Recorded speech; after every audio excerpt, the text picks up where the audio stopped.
Good morning. I'm Pierre Léveillé, President and CEO of Deep South Resources. We're an exploration company listed on TSX Venture in Canada, OTCQB in the US and Frankfurt, and our main activities are copper exploration in Namibia and Zambia. At the moment, we have a legal dispute with the government of Namibia on the copper license that is partly resolved. Great. Pierre, really nice to meet you. Thank you for the introduction.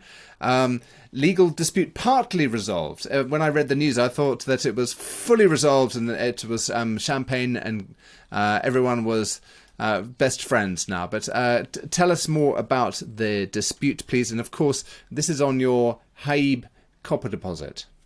But the situation is that in June 2021, just to do a little recap for the ones who are not aware of the situation, in June 2021, we were fully invested and running full tilt on the project with 5 drills on site, 60 employees, and samples sent to Australia for a metallurgy test. And the Ministry of Mines decided to not renew our exploration license. We then had to go to, the first step is to go to High Court. The first step was to get an injunction over the area to make sure that the ministry cannot issue a license to any other companies. And then we requested from the court a review of the decision of the minister. That procedure took from July 2021 to March 10, 2023, where the judge canceled the decision of the minister to not renew the license, but he made it clear that it's not in the mandate of his court to grant a license. So he ordered the minister to reopen the application procedure of 2021, and this time to consider all the facts that were presented by Deep South, because in his judgment, he made it clear that at the time of the application filed by Deep South, and between that time and the refusal to renew the license, the ministry had not taken in consideration the size of the investment we have done on the project, which was 50% higher than what we have proposed originally. They have not considered that we were fully busy on site with employees and drills, that we had hired engineering firms to move forward with some scoping study in preparation for an eventual feasibility study. They have not considered also that COVID-19 lockdown had slowed us down by about 6 months. And despite that fact, we have been able to invest more money than what we had proposed. So the judge made it, this and many other items, he made it clear on which, let's say, facts that the ministry have not taken into consideration. On the side of that, the judge was not able to take in consideration the scandal that was running in Namibia, whereby the mining commissioner and the technical advisor of the minister at the time, because they are both, they have been removed from their job, have been into, there was allegation against them considering an attempt to hijack the lithium project, and they have not only attempted, they have hijacked the license. They have issued that to a company called Orange River Mining, which is held by the cousin of the previous technical advisor of the minister. They sold that to a Chinese company, and then there's allegation that the ex-mining commissioner and the ex-technical advisor of the minister received some money and so on. They are the same people involved in the attempt to hijack our license. Now, Namibia is not a highly corrupted country, but these type of thing can happen, like it can happen anywhere in the world. So a couple of bad actors. But in Namibia, the rule of law prevailed, and the judge gave us a positive judgment. It protected our investment in a way. But now we have to go back to that procedure of renewal application. So I must say, I think it can take about 1 to 2 months. I'm not sure. We will talk to the ministry this week. Our lawyers are in contact, and we will have a clearer road path, pretty soon. Obviously, you were, in a sense, you were suing the Ministry of Mines, because you presumably couldn't sue the individual. What's your what's your relationship now with the Minister of Mines? Not the Minister of Mines. What's your relationship now with the institution of the Mines Department, the Ministry? We have still a very good relation with the Ministry, as per se. The ex-mining commissioner has been removed from his job, so it's a new mining commissioner. We don't know her, but we will have to back. No, I don't know her personally, but some people around us, Namibian people working for us, know her well. She has a very good reputation, so we will be able to cope with her without any problem. I met the minister twice in December and February, and he said that he was sorry about what happened. It should have never happened, but now we were stuck with a legal dispute, so we had to go, to finalize that. So I'm pretty convinced that we will be able to sit down and talk and go over that period and work together hand in hand. It's nothing that is not fixable. It's as I said, these type of things can happen in any part of the world. You have greedy people that are corrupted that will do stuff like this. It can happen anywhere. But the most important point is we're still comfortable with Namibia because the rule of law prevails, and we have a proof of that. Correct me if I'm wrong, but haven't there been some removal of local participation requirements recently? Hasn't there been some kind of some improvement in the international aspect of Namibian mining? Yes, there's some changes in the mining law, the Mining Act, but there's not everything is still in progress. It's before the licenses were having to be issued to Namibians, persons or entities. And then if a foreign company wants to be involved, they have to do a deal with Namibian locals. Today it's different. A company can come from anywhere in the world and apply for a license. And if you can justify that you have the technical resource and financial resource or capabilities to do the work, then you're considered for the your application is well considered. So it's that's an important change. But there's others. I know that there's other stuff that is in the work, so we will see soon. I'm pretty sure that the minister now is working hard to make sure these type of things does not happen anymore, and he wants to make sure also that the exploration activities are improved and increased, in the sense that many licenses that were held by Namibians who were not having the technical and financial resource to develop, there was no work, there was no development. So he's working to go pass by that situation. Good. Thank you. So what now for the project? Let's assume that in 2 months' time, you've got your licenses fully granted back to you. What's the plan, and what's the next steps for the project itself? But we will resume the work, and as soon as we can start the metallurgical bioleaching test in CSIRO in Australia immediately after we receive the license, because the samples are still there waiting to be treated, and the work has never started. So it's, for us, we're ready. It's like so within a couple of weeks' time, depending on the availability of the lab, we can start the bioleach testing. We had also hired Knight Pietzold in the engineering firm to do 4 scoping studies in preparation for an eventual feasibility study. These studies were nearly completed, so we can give the mandate to Knight Pietzold to complete these 4 studies immediately, which are water usage, power solutions, leach pad assessments, and environmental preparation for the environmental impact study.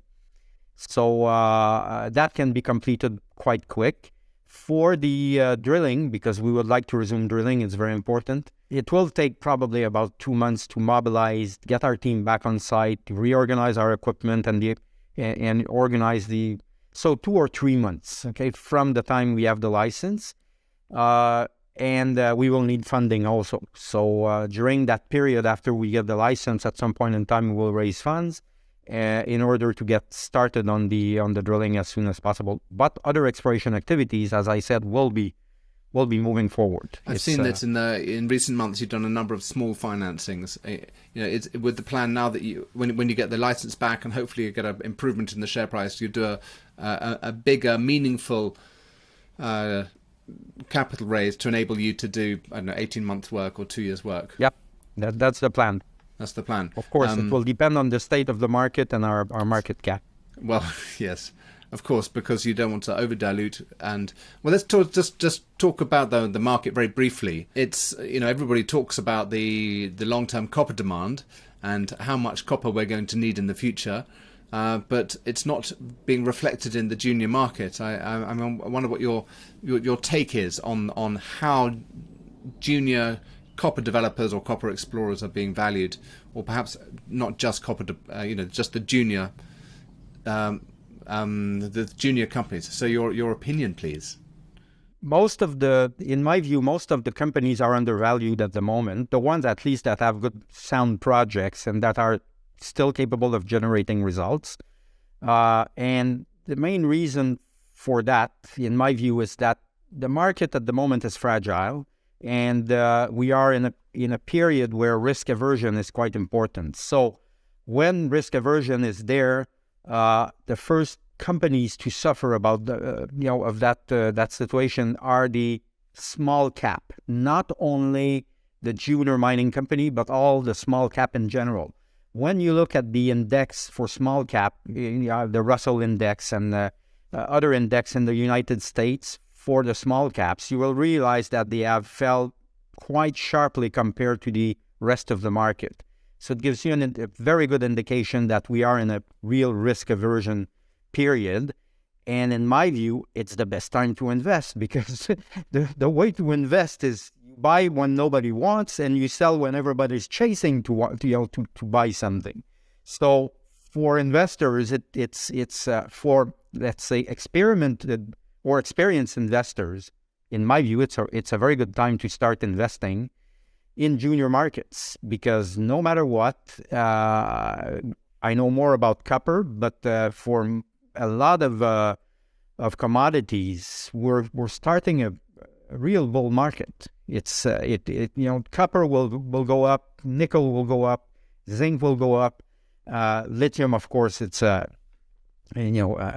commodity in strong demand, and so it will reflect on the stock at some point in time. The risk aversion will lower down at some point, and then you will see a reaction in the junior market. So it's time to get, investors, it's time to get their feet wet. Well, there we go. That's the pitch you're going to have to take to the funds and the high net worths when you go to raise your millions to take the project through the next stage. So, it's a compelling argument. Now, I just want to jump across back to the project level. In 2000, and I think it was at the end of 2020, you published your PEA, and this is on the back of on the basis of 536, I think, is it 536 million tons? 457 million tons of resource at 0.31% copper. Now, after a PEA comes a pre-feasibility study, and you're doing the metallurgical test work, and I understand that. You had 5 rigs drilling. What were they drilling? Were they drilling extensions to that resource base, or were they doing infill work? Okay, first of all, it's 850 million tons when you combine the inferred and indicated resource. The inferred is at 0.31, and the inferred is at 0.29, and the inferred is, you're right, 450 million ton at 0.31%. It's a pretty large deposit, and we are certain we can increase the tonnage. Now, one of the things that has happened in the past, it's a porphyry, considered as a classical porphyry, and all the companies that were on site before have considered that, have treated that deposit as a classical porphyry like we see in the Andes. And the difference is that our porphyry is way older. It's 1.8 billion years old, so compared to 100 or 200 million years old in the Andes. There was a lot of geological transformation that made that it's not anymore a classical porphyry. And when you have a classical porphyry in general, the grades are pretty uniform, and companies tend to drill vertical holes all over the place to define the tonnage, and they go for bulk tonnage, for bulk mining. And in this case here, we were seeing the grade is pretty low at 0.31%. We were seeing some high-grade patches here and there. So we decided to focus on these patches, and we realized that there was shear zones and faults that have never been identified or mapped, geologically mapped, that were controlling or seemed to control the high-grade zone. So, and these structures are in general vertical or subvertical. So what it does, when you drill vertical, you miss quite a lot of this material. So we decided to identify these shears and faults and drill them in incline holes in them. And then we saw immediately a big reaction. Our grade was pumping up, was increasing largely, and we were seeing some extension like 150 meters at 0.46%, including 30 meters at 0.80%, and a lot of that stuff. So we were on our way to increase the grade of the overall deposit, probably up to 0.40 to 0.45%, which is a huge increase. The other thing is that no one has ever assayed, apart Teck and ourselves, have ever assayed for molybdenum, and the moly content in it, from what we see from the drilling of Teck and our drilling, would probably turn out to be about 10% copper equivalent. What I mean, it will increase the copper equivalent by 10%. So it means that at the end of the day, we can end up with an average grade of 0.40 to 0.45% for the overall deposit, which is a serious increase and serious improvement. Then it makes the economic look a lot better, even if they're very good now. So that's what we were doing. We were defining properly these high-grade patches to include that into the overall resources. So we were not testing extensions, but doing this, we have seen some serious extension that we want to drill because we think we can expand that seriously. So within the that's envelope, why we would like to. Sorry? You expand the high-grade zone within the known envelope of mineralization, or to expand it? And expand both. Expand both. High grade within the known envelope and extend outside of the known deposit. Yeah, okay. Interesting. Both of them. It's probably too early for you to have timelines on there, but is it fair to say that that drilling is something that would run for the rest of this year, and that any PEA would be next year? Sorry, PFS. Yeah, PFS will come probably next year, but we were not looking to do a PFS really. We have informed the Minister of Mines many times that we were not to do a PFS, but we were starting immediately a feasibility study. The reason for that is that according to the Rule 43-101, it's possible to step over the PFS depending on what you have. We have enough data, we have enough metallurgical work has been done by many companies, and we know exactly which technology we will use. So that's the one we will test more and more and more. And other factors, a lot of drilling data, and so we're well fitted to go to a feasibility study. But as our last PEA was near of being a pre-feasibility study, we will probably just do a pre-feasibility study anyway on the way to the feasibility study, just to, instead of updating our PEA, we will go to the next step. So that would take another year at least before we have the PFS, and the feasibility study could take another 2 years after we have the PFS. Yeah, and there's a lot of cost changes in the last 2 years. I mean, the whole underlying cost situation has changed enormously. Indeed, so has the copper price. I mean, I see that in your PEA you're using a long run copper price of $2.50. I mean, the cost we have we have $2.50, but we go up to $4. Okay. Well, I mean, costs and inputs will change. So it'll be interesting to see that. Pierre, thank you very much. Now, in the interim, you've been working in Zambia. Perhaps you could tell me what's been happening in Zambia. We have completed a soil sampling program on 2 licenses out of 3 in January. We will start as soon as the the area is dry enough, we will resume the sampling on the southern concession called Mpangwe. And we were having our assay results were pending because the lab was very busy and it took a little bit of time to start the assay. Then after that, there was a QA/QC concern. There was some weird problems with the quality control, so we decided to ask for reassaying everything on a new basis to just make sure we go over that quality control situation we were seeing. So we expect some results. I would say start having results within about 2 weeks. Okay, good. We're a little bit late on that because of that the lab situation. We're not very happy with that, but on the other side, we it's very important that we have assays that we count on, there's no doubt about them. But is it fair to say that the direction of the company, the strategy of the company, will be reverting back to Namibia and Haib? Not completely. Haib will be still the very most important asset of the company. That's where most of the focus will be. But we're in Zambia for many reasons. First, we were a one-pony shop in the sense that we had only one project. And when we lost the project, it made our life pretty complex for a while. And so we want to keep other projects going. But the other thing, we are an exploration company specialized in copper project. And we view ourselves as elephant hunters. And elephant country is Zambia. That's where you find in Africa the most largest, copper deposit. Right, it's the Zambian copper belt with the DRC copper belt. That copper belt is the most prolific one in the world. So it's the place to be. And we are surrounded by 9 very large mines in operation. We're on the right geology. It's a lot more greenfield than what we have in Namibia. Namibia, the development is well advanced. It's at advanced stage. But in Zambia, the potential for discovery is very high.